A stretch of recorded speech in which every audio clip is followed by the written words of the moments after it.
নারী সাফ চ্যাম্পিয়নশিপের খবর। ভুটানের বিপক্ষে আগামীকাল নিজেদের প্রথম ম্যাচ খেলবে বাংলাদেশ। এ ম্যাচ সামনে রেখে নেপালের বিরাটনগরে অনুশীলন করছে ছোটন শিশুরা।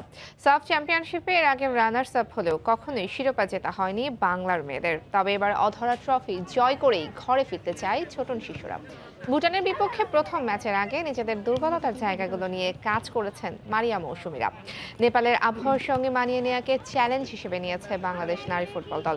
পরিকল্পনা মাফিক খেলে টুর্নামেন্টে এগিয়ে যেতে চায় তারা। এবারের আসরের সবগুলো ম্যাচ অনুষ্ঠিত হবে নেপালের শহীদ রংশালা স্টেডিয়ামে।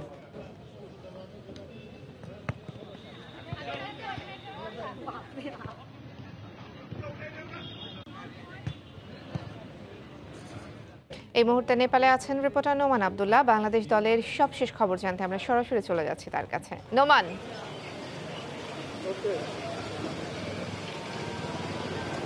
অপলা, আমরা আছি শহীদ রংশালা স্টেডিয়ামের সামনে বিরাটনগরের নেপালে, যেখানে কাল নারী সাফ চ্যাম্পিয়নশিপ শুরু হয়েছে এবং বাংলাদেশ যেখানে কাল মাঠে নামবে ভুটানের বিপক্ষে। এই স্টেডিয়ামে আজকে প্রথমবারের মতো বাংলাদেশকে আমরা দেখেছি প্র্যাকটিস করার সুযোগ পেয়েছিল বাংলাদেশ, এবং ঘণ্টাখানেক বাংলাদেশ এখানে প্র্যাকটিস করেছে।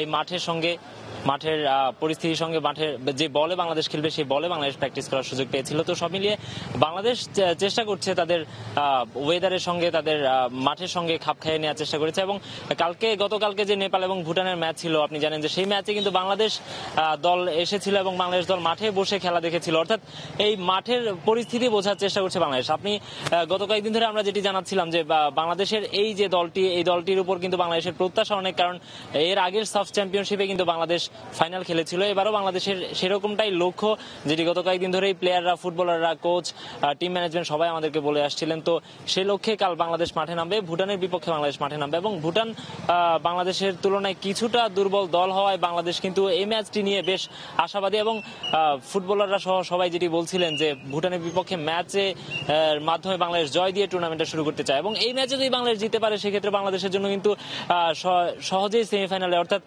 সরাসরি সেমিফাইনালে চলে যাওয়ার সুযোগ থাকছে। কারণ প্রথম ম্যাচে যেহেতু ভুটান হেরেছিল নেপালের কাছে, সেই হিসেবে বাংলাদেশের কাছেও যদি তারা হারে সেক্ষেত্রে তাদেরকে ছিটকে যেতে হবে টুর্নামেন্ট থেকে, এবং বাংলাদেশ সেমিফাইনালে সরাসরি চলে যাবে।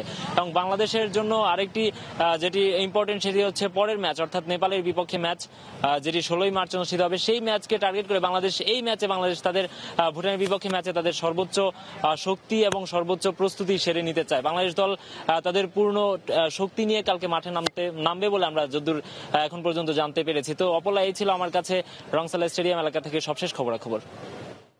নারী সাফ চ্যাম্পিয়নশিপের সবশেষ খবর জানাতে আমাদের সাথে নেপাল থেকে সরাসরি যোগ দিয়েছিলেন সহকর্মী